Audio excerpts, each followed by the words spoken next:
I'll start off with you, AD. The first boardroom scene between you and Ali might be one of my favorite like reality TV Oh scenes my in like recent God. memory. Jeez. It was just hilarious, the back and forth banter. Talk to me about that moment right there. Yeah, I think Ollie and I had two different strategies going in. He was going in with his eyes, and I'm like, I'm not quite sure what your vibe is. I wanted to win the show, and I'm seeing like, oh, like I Oh didn't. my God. We were not on the same page in that boardroom whatsoever. Yeah, I love the way you kind of clocked him there as his And I eyes sure started to wander. did. It was Yeah. hilarious. Remember you guys were gone for like 3 hours. I was like, what happened? Sandy, to you.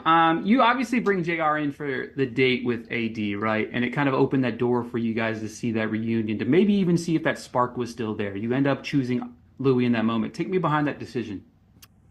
I know seeing JR on the board was a huge surprise for me, just like kind of the different surprises throughout the season. And, I wanted to give him a chance at finding a match genuinely. I didn't feel that it made sense for me to put myself on a date with him or to explore that connection for myself, but I wanted to match him up with somebody, and I know just based on knowing him and kind of his type and interest, AD was someone that, maybe that could have been a match, but obviously not. And yeah, I wanted to obviously see him in chat a little bit, but I wasn't willing to jeopardize my connection with Louis, to be honest.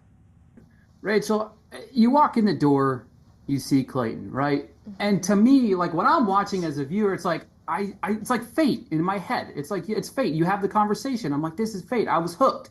And then within 24 hours, the tune kind of changed. It almost felt like deja vu all over again, right? Oh no, absolutely. I remember when he pulled me that day when we broke up, I was like, I feel like I'm back in Iceland. It was the same look. And I feel like that's why my emotion was so big, because there was just so much history between us. Lucy, talk to me about that initial attraction to Daniel and what kind of made you want to continue coupling up with him as your time went on. I think I just like had an initial spark with him, and like it's so like unless you're like living that experience, I feel like you just won't understand. But like it's so intense, so quick. Like you develop feelings for someone so much quicker than on the outside. Like you're sharing a bed like the same night, like you're chatting, like you're having that little like pillow conversations. You're waking up together, like. It's that like sounds silly, but yeah, like everything is just so concentrated and so quick. So you just get feelings way quicker. So I think it just was accelerated that whole experience, and I didn't want to couple up with anyone else.